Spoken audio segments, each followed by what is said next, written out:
الحمد لله عدد خلقه ورضا نفسه وزنة عرشه ومداد كلماته، والصلاة والسلام على صفوة رسله وخير خلقه محمد وآله وصحبه. أما بعد فأعوذ بالله من الشيطان الرجيم. بسم الله الرحمن الرحيم. إن المتقين في جنات وعيون ادخلوها بسلام آمين. ونزعنا ما في صدورهم من غل إخوانا على سرر متقابلين لا يمسهم فيها نصب وما هم منها بمخرجين. نبئ عبادي أني أنا الغفور الرحيم. نبئ عبادي أني غفور رحيم وأن عذابي هو العذاب الأليم. صدق الله العلي العظيم وبلغنا رسوله النبي الأمي الكريم.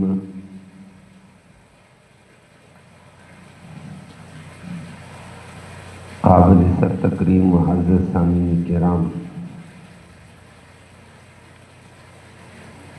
اللہ رب العالمین نے اللہ سے ڈرنے والوں کے انجام کا ذکر کیا. اللہ ہمیں بھی اس میں شامل فرمائے. اللہ نے فرما دیا ان المتقین فی جنات وعیون، کہ بے شک اللہ سے ڈرنے والے جنت کے اندر ہوں گے، مختلف قسم کے چشموں میں ہوں گے، نہروں میں ہوں گے. اللہ سے ڈرنا کہ اللہ کی ذات کے ساتھ کفر نہیں کیا، اللہ کی ذات کے ساتھ شرک نہیں کیا، نفاق دل میں نہیں ہے. نمبر 4، گناہ کبیرہ سے بچتے رہے، گناہ صغیرہ سے بچتے رہے، شبہات والے کاموں سے بچتے رہے. ان کو متقین کہا جاتا ہے. اللہ ہم سب کو یہ نصیب فرمائے. اور متقین کا یہی معنی ہوتا ہے اللہ سے ڈرنے والے. اللہ سے ڈرنے والے یہ 5-6 کام کرتے ہیں. اور فرمائے بچنے والے، جو اللہ سے ڈرتا ہے وہ چند چیزوں سے بچتا ہے. کفر سے بچتا ہے، شرک سے بچتا ہے، نفاق سے بچتا ہے، گناہ کبیرہ سے بچتا ہے، گناہ صغیرہ سے بچتا ہے. ہر ایسے کام سے جو مشتبہ ہو اس سے وہ بچتا ہو. تو اللہ نے اس کے لیے انعامات کا ذکر کیا. یہاں محدثین مفسرین کرام نے بیان کیا ہے حضرات صوفیہ اپنے مزاج میں چلتے ہیں. صوفی اس کو کہا جاتا ہے، ایک موجودہ لوگوں کی زبان ہے، ہر کسی کو دیکھا صوفی صاحب یہ ہے، صوفی صاحب یہ ہے. صوفی شریعت کی زبان میں ان لوگوں کو کہا جاتا ہے جن کے دل انتہائی صاف شفاف، جن کے دل میں اللہ اور اللہ کا رسول، اس کے علاوہ تلاش کرو اندر کچھ ملتا ہی نہیں ہے. صاف دل والے کو صوفی کہا جاتا ہے. جب اس کے دل میں اللہ اور اللہ کا رسول ہے، سمایا ہوا ہے، تو اللہ اور اللہ کے رسول کی بات کرنے والے صوفی کیا کہتے ہیں کہ متقین کسے کہتے ہیں؟ تو وہ فرماتے ہیں متقین کا معنی تو بچنا ہے، لیکن دنیا کی عارضی آگ کے اندر، دنیا کی عارضی آگ میں برداشت کر کے، عارضی آگ کو برداشت کر کے آخرت کی آگ سے بچنے والے کو متقین کہا جاتا ہے۔ دنیا کی عارضی آگ کون سی ہے؟ اور آخرت کی تو جہنم کی آگ ہے، اللہ ہم سب کو محفوظ فرمائے۔ اور دنیا کی عارضی آگ کیا ہے؟ دو بندے لڑ گئے ہیں، شیطان نے آگ لگائی، شیطان نے بھڑکایا، غصہ دلایا، چہرہ سرخ، رگیں پھول گئی، ہائے اس کو یہ کر دوں، اس کو یہ کر دوں، اس کو یہ کر دوں۔ فرمایا کوئی بات نہیں، گالی گلوچ نہ کر، برداشت کر، دنیا کی اس آگ میں جل جا۔ اس آگ کا کو نہ نکال، غصہ نہ نکال، اس دنیا کی آگ کو برداشت کر لے اور آخرت کی آگ سے بچ جائے گا۔ کبھی انسان کو گناہ کی ہوس والی آگ لگی ہوتی ہے، یہ گناہ ہو جائے، یہ گناہ ہی نہیں سمجھتا ہے، یہ لذت حاصل کر لوں، یہ لذت حاصل کروں۔ اس کی چاہات اور شہوات بلندی پہ ہوتی ہیں۔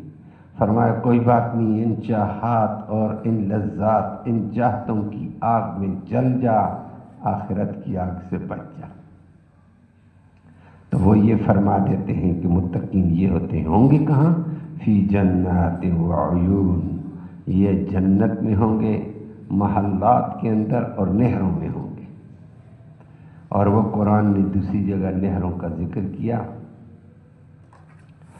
کہ اللہ رب العالمین نے جو متقین کے لیے نہریں تیار کی ہیں وہ دودھ کی نہریں، تازہ دودھ خدا کی قدرت کا بہہ رہا ہوگا۔ اور دودھ کی نہر، شہد کی نہر، شراب کی نہر، وانہار من ماء غیر آسن، پانی کی صفاف شفاف ترین نہر، اللہ رب العالمین نے اس کے لیے چلتا ہوا صاف شفاف پانی، شہد، شراب، یہ نہریں تیار کی ہوئی ہیں۔ اور ساتھ ساتھ اس متقین کو کہا دنیا میں جو کفر سے، شرک سے، نفاق سے، گناہ کبیرہ سے، صغیرہ سے بچ کر چلا، شبہات سے، اللہ فرماتے ہیں جنت میں بھی ہوگا، نعمتیں بھی ہوں گی، لیکن ادخلوها بسلام آمنین، ان کو کہا جائے گا سلامتی کے ساتھ اس جنت میں داخل ہو جاؤ، آمنین، مطمئن ہوتے ہوئے۔ دنیا کی نعمتیں ہیں اور اچھی جگہ آدمی جائے، جانا بھی چاہتا ہے لیکن مطمئن نہیں ہوتا ہے، نقصان کا اندیشہ ہے، اور راستے میں نقصان کا اندیشہ ہوتا ہے، وہاں پہنچنے پر نقصان کا اندیشہ ہوتا ہے، کوٹھی کے اندر اعلیٰ درجے کی کوٹھی میں گیا ہے لیکن وہاں بھی اندیشہ ہے کہ کیا پتہ رہنا نصیب بھی ہو یا نہ ہو، کیا پتہ کیسے کیسے حالات آ جائے۔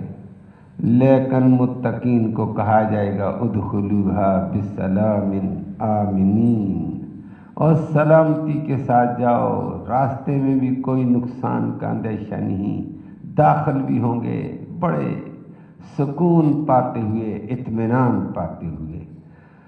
لا یمسہم فیہا نصب وما ہم منہا بمخرجین، لا یمسہم نصب، فرمایا وہاں جنت میں جا کر کسی قسم کی تھکاوٹ بھی نہیں، وما ہم منہا بمخرجین، وہاں جنت والی نعمتیں ایسی ہمیشہ ہمیشہ والی، ان کو نکالا بھی نہیں جائے گا، ہمیشہ ہمیشہ۔ دنیا میں اعلیٰ سے اعلیٰ نعمت ملی ہے، دنیا کی اعلیٰ نعمتوں کا کیا ہوگا کہ پہلی بات یہ ہے کہ نعمت ملی ہے، ممکن ہے آدمی کی زندگی اتنی نہ ہو اس نعمت اور اس کوٹھی میں رہ سکے، دوسری بات یہ ہے وہ چھن جائے، اور تیسری بات ہے ممکن ہے وہاں سکون نہ ہو۔ چوتھی بات یہ ہے کہ تیسری کہ اللہ رب العالمین اس کے اندر اس کے لیے زحمت کی صورتیں پیدا کر دے، اور ہمیشہ یہ انسانوں کو بھی غم رہتا ہے یہ نعمت چھن نہ جائے، ختم نہ ہو جائے، قبضہ نہ کر لے، غاصب نہ آ جائے، نقصان نہ دے دیں، لیکن وہاں پر ان کو جنت میں داخل کر کے کہا جائے گا ہمیشہ ہمیشہ رہے، یہ نہ چھننے والی ہیں نہ اس سے نکالا جائے گا۔ دنیا کی نعمتیں یہ بھی ہو جاتی ہیں کہ مر کر تو ختم ہے، میں مر جاؤں گا نعمت ختم، وہاں مرنا ہی نہیں ہے، ہمیشہ ہمیشہ کی نعمت اور ہمیشہ ہمیشہ کی جنت ہوگی۔ اللہ فرمایا، اللہ رب العالمین نے یہ ادخلوہا بسلام آمنین ونزعنا ما فی صدورہم، اللہ نے فرما دیا ہم ان کے دلوں کے اندر سینے سے وہ معمولی قسم کی کھوٹ ہوگی وہ بھی نکال دیں گے۔ اللہ، حدیث میں آتا ہے نبی کریم صلی اللہ علیہ وسلم نے فرمایا متقین لوگ جو ہوں گے نا، دنیا میں سگے بھائی بھی ہیں، کبھی کبھی دل میں رنجش سی آ جاتی ہے، دل میں کچھ نہ کچھ کدورت آ جاتی ہے، سمجھی کی وجہ سے آ جائے، غلط فہمی کی وجہ سے بھی آ جاتی ہے کہ بھائی نے یہ غلطی کی ہے، غلطی وہ بھائی سے پوچھا جائے وہ کہتا ہے میں نے کوئی غلطی نہیں کی ہے، لیکن اس کے دماغ میں بیٹھا ہوتا ہے اور غلطی کی ہے، دل میں کینہ حسد، اگر یہ ہلکا درجہ، اور یہ مسلمانوں کے درمیان میں بھی ایسی رنجشیں، ایسی غلطیاں، قدورتیں آ جاتی ہیں۔ نبی کریم صلی اللہ علیہ وسلم نے فرمایا پل صراط پر گزرتے کے ساتھ ہی ایک جگہ اللہ روک دے گا، اور روک کر بہترین قسم کے ٹھنڈے پانی سے پلایا جائے گا، غسل دلایا جائے گا، اس کے اندر کی ساری قدورتیں نکل جائیں گی، اور جنت میں یہ جائے گا ایک مومن محبت، ایک دوسرے سے مودت، ایک دوسرے سے محبت رکھنے والے جائیں گے، بڑے سکون کی زندگی ہوگی، دنیا والی یہ کیفیت نہیں ہوگی۔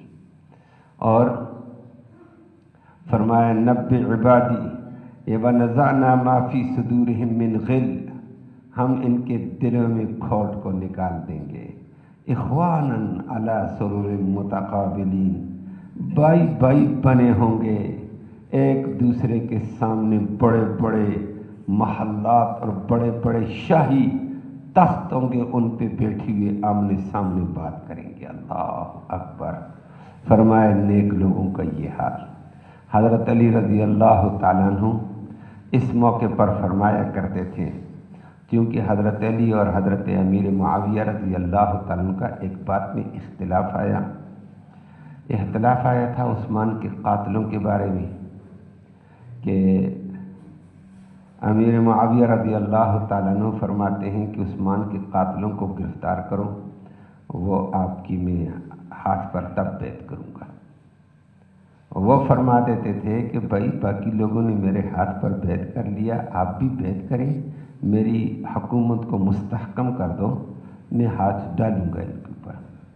وہ کہتے ہیں نہیں، پہلے قاتلوں کو گرفتار کیا جائے، میں پھر بیعت کروں گا۔ ان دو باتوں کے اندر اپنی اپنی رائے چلتے چلتے شدت اختیار کر گئی۔